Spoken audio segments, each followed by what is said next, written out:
예수님을 만난 사마리아 여인, 또 사마리아 여인이 와서 보라 라고 하는 그 외침을 들은 사마리아 사람들은 예수님을 만나죠. 그리고 예수님의 말씀을 듣습니다. 그리고 예수님께서 참으로 세상의 구주신 줄을 알게 돼요. 어떤 표적에 의해서가 아니라 예수님이 하신 그 말씀을 듣고 예수님의 말씀을 믿고 예수님이 세상의 구주이시라는 것을 저들이 알게 되죠. 이렇게 예수님을 만난 사람들, 그러니까 예수님께서 주시는 영원히 마르지 아니하는 샘물을 마신 사람들은 예수님에게 어떤 기적을 구하기보다 예수님께서 세상의 구주, 그러니까 사마리아 사람들과 같이 정말 멸시받고 천대시 여겨지는 그러한 인생까지 구원을 베푸시기 위해 오신 하나님이시다 라고 하는 것을 확신하죠.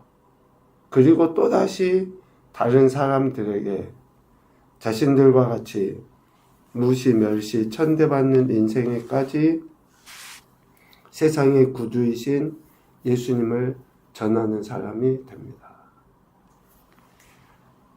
기적에 의해서 사마리아 사람들이 예수님을 믿은 게 아니라 예수님의 말씀 그 자체를 믿고 구원자이신 예수님을 받아들이고 전하는 사람들이 된 거죠. 이틀이 지난 이후에 예수님께서 이제 사마리아를 떠나 갈릴리로 가십니다. 갈릴리로 가시는 것은 처음에 예수님께서 가시고자 했던 그 목적지예요. 4장 3절에 보면 유대를 떠나사 다시 갈릴리로 가실새 이전에 예수님께서 지나셨던 유대가 아니라 갈릴리, 그러니까 사마리아를 통과해서 갈릴리로 가시려 하셨던 것이죠.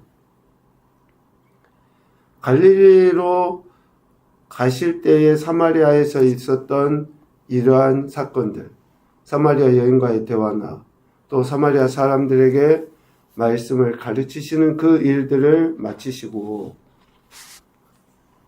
갈릴리, 즉 예수님의 고향이라고 하는 나사렛이 속해 있는 그 땅으로 예수님이 가려 하셨던 거죠. 거기에 가시면 예수님께서 44절에 이야기하는 것처럼 높임을 받지 못한다고 하는 것을 예수님은 아셨어요. 그렇게 아심에도 불구하고 갈릴리로 가려 하신 거죠. 두 가지를 생각하게 됩니다. 우리가 칭찬받고 인정받는 자리에 안주하기가 쉬워요. 자기가 높임받고 있고 또 그 높임이 보통 높임입니까? 지금 사마리아 사람들은 어때요? 예수님이 세상의 구주신 줄을 아는 거예요. 그러니까 사마리아 사람들이 예수님을 높이는 것은 보통이 아니죠. 그냥 일반의 인정 정도가 아니에요. 그런 자리를 떠난다. 그런 자리를 벗어나서 높임을 받지 못할 그러한 자리까지 내려간다. 알매도 불구하고 그렇게 한다. 여러분 쉽지 않습니다. 누가 내게 조금만 싫은 소리 해도 우리는 뭐 싫은 소리 안 해도 싫어하는데. 그러니까 우리 인간은 도저히 이해할 수 없는 지금 그런 모습이 오늘 본문에 나온 거죠. 사마리아 사람들의 높임을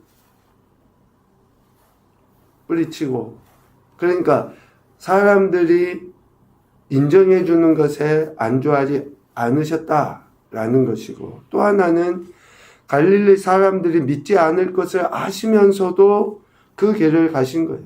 왜 그렇습니까?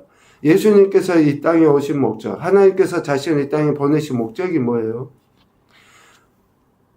많은 사람들을 구원하기 위하여, 그러니까 예수님께서는 하나님께서 자신에게 주신 양식을 위하여 4장 34절 35절 쭉 그런 이야기 했잖아요. 나의 양식은 나를 보내신 이의 뜻을 행하며 그 일을 온전히 이루는 것이다. 그러니까 예수님의 양식은 사마리아 사람들의 인정을 받는 그러한 것이 양식이 아니고 칭찬과 인정받는 데에 머물러서 있는 것이 아니라 한 영혼 한 영혼을 구원해야 될 하나님의 뜻하신 바 목적대로의 일을 감당하는 것이 예수님의 양식이었잖아요. 그것을 위해서 비록 높임을 받지 못한다 할지라도 예수님은 고향인 갈릴리를 향해서 나아가신 것입니다. 그런데 갔더니 갈릴리 사람들이 예수님을 영접하고 예수님을 받아들이죠. 그러니까 영접하는 거예요. 그런데 왜 그런가? 45절에 보면 예수님께서 이전에 갈릴리 가나에서 행했던 혼인잔치나 또 유월절을 맞았을 때에 성전을 청결하게 했던 그러한 일들, 이 장에 보면 나와 있는 그런 사건을 지금 갈릴리 사람들이 보았던 거예요. 그러니까 소위 이전에 갈릴리에서 행하셨던 그 기적을 그 사람들이 보고 예수님이 갈릴리로 오시니 영접했던 거죠. 갈릴리 사람들이 예수님을 영접한 것은 표적과 기사를 보았기 때문입니다. 갈릴리 사람들은 예수님께서 더 큰 표적을 보여주시기를 기대하고 지금 예수님을 영접한 거예요. 여러분, 구조상으로 매우 중요하게 우리가 여겨야지 됩니다. 사마리아 사람들과 갈릴리 사람들, 즉 유대인들, 이방인이라고 취급받는 그 무시 멸시 천대받는 사람들이 예수님을 영접하는 것과 유대인이라고 하는, 하나님을 안다고 하는, 어쩌면 하나님을 믿는다고 하는 그런 사람들이 예수님을 영접한 목적 자체가 지금 다른 거예요. 우리가 예수님을 믿는다고 하는 것이 어느 편에서 예수님을 지금 믿고 있는가? 그 말씀을 듣기 위해서 그 말씀에 따라서 믿고 있는가? 아니면 또 다른 표적을 구하고 또 다른 표적을 통해서 내 삶의 유익, 내 삶의 문제 해결, 오늘 신하가 자신의 아들이 병들은 것에 대해서 그 고침을 받기 위해 예수님을 영접한 것인가? 여러분, 우리의 신앙의 원초적인 문제를 지금 4장에서는 다루고 있어요. 매우 중요한 요소들이 다 나옵니다. 예수님을 만난 사람들, 예수님을 만남으로 인해서 하나님 아버지께 예배해야 되는 것, 예수님을 만난 사람들이 어떤 표적과 기적을 구함이 아니라 그 말씀을 통해서 믿고 나가야 한다고 하는 요한복음 4장의 말씀은, 그래서 예수님을 믿는다고 하는 이들이 삶의 현장에서 어떤 태도를 취해야 하는지를 명확하게 가르쳐 주시는 내용이라고 할 수 있습니다. 예수님은 저들을 책망하셔요. 너희는 표적과 기사를 보지 못하면 도무지 믿지 아니하리라. 이전에 사마리아 사람들은 예수님의 말씀을 듣고 믿었는데 지금 저들은, 유대인이라고 하는 저들은 도무지 표적이 아니면 기사가 아니면 믿지 않는 거예요. 너무나 대조되는 모습입니다. 사마리아 사람들보다 하나님의 말씀을 더 많이 알고 있고 하나님에 대해서 더 잘 알고 있다고 하는 자부심을 저들은 갖고 있죠. 유대인들은. 그러니 소위 사마리아 사람들을 죄인도 아니라 개 취급을 해버렸던 거 아닙니까? 그런데 그들은 여전히 하나님의 말씀, 하나님의 뜻하심을 듣고 믿기보다는 표적으로 드러나 보여지는 기적과 현상에만 집착한 거예요. 참, 뭐가 수치일까? 뭐가 수치일까요? 하나님의 말씀이 선포되고 있음에도 듣지 않는, 들으려고 하지도 않는, 그것이 숫자 아닙니까? 오늘 우리의 믿음이 어떤 믿음인가 참 점검하게 하는 그러한 내용이 아닐 수 없습니다. 예수님은 이들의 어리석음을 따라 그들에게 표적을 보여줘요. 병이 든 왕의 신하의 아들을 고쳐주시죠. 그래서 그들에게 믿음의 길을 제공해 주십니다. 며칠 전에 오랜만에 어떤 분하고 카톡을 주고받았는데요. 그분은 몇 년을 보지 못했어요. 헤어지기 전까지 이렇게 중독에 있었던 분이죠. 그런데 몇 년이 지나고 난 지금도 그런 상태예요. 그 중독에서 벗어나지 못하고 헤어나지 못하고 참 너무 안타깝고 좀 그렇다. 카톡을 주고받는 동안에는 그 생각만 들었거든요. 그 사람에게만 집중이 됐어요. 그런데 하루 이틀 지나면서 기도하는데 자꾸 제 안에 제 모습을 보게 하는 거예요. 나는 그 사람하고 몇 년 동안 보지 못한 사이에 얼마나 성숙하게 성장되어지고 있는가. 그 사람이 변화되지 못한 그 모습이 그대로인 것에 대해서 나는 비난하고 좀 그런 생각을 갖고 있었는데, 내 안에서는 몇 년 어간에 정말로 하나님의 말씀으로 성장하고 성숙하고 변화되어져 갔는가. 그것을 보니까 너무 부끄럽지만 별반 다르지 않은 건 아닌지 그런 생각이었어요.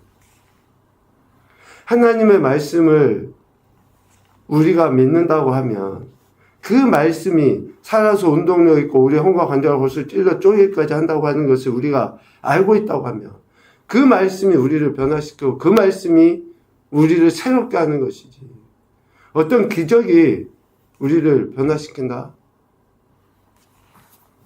오늘 예수님은 그 아들을 고쳐주셔요. 살리십니다. 그래서 그들에게 믿음의 길을 제공해 주셔요. 오늘 우리가 믿음의 길을 제공받기 위해서 기적을 구합니까? 미안하지만 이미 우리는 예수 그리스도의 엄청난 기적을 경험하고 있으니 더 이상 그 기적보다도 이제는 말씀에 대한 태도로서, 예배로서 믿음을 보여야 되는 거 아니에요? 왕의 신하의 아들을 고쳐주심으로 믿음의 길을 제공해 주시는 그 주님, 책망하신 이후에 이런 기적을 베풀어 주시죠. 오늘 우리도 주님에게 기적 구할 수 있어요. 그런데 그 기적보다도 여러분 말씀에 집중하십시오. 주님의 말씀에 마음을 두십시오. 그래야 할 때에 또 다른 기적을 구하지 않아도 그 자체가 기적이라고 하는 것을 반드시 경험하게 될 겁니다. 예배를 소중하게 여겨야 된다고 하는 요한복음 4장의 말씀과 예수님을 만난 이들의 삶의 실제적인 변화에 대해서 이야기하시는 것을 꼭 마음에 두시고, 이후에 우리에게 주어진 시간이 날이 얼마인지 모르지만 그렇게 하나님 앞에 신실하게 나갔으면 좋겠습니다. 아멘. 첫 번째 교훈입니다. 우리의 믿음은 기적을 통한 믿음이 아니라 말씀을 믿는 믿음이어야 한다. 말씀을 믿는 믿음이어야지 됩니다. 두 번째, 칭찬과 인정을 받는 자리보다 영혼을 긍휼히 여길 수 있는 자리로 나아가자. 영혼을 긍휼히 여길 수 있는 자리로 나아가야 돼요. 세 번째, 예수 그리스도의 말씀을 믿음이 가장 큰 기적이다. 예수님의 말씀을 믿는 것이 가장 큰 기적이에요.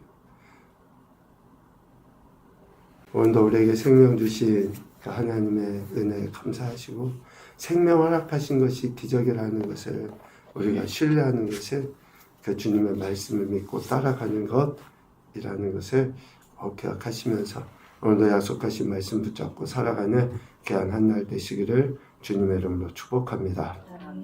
아멘.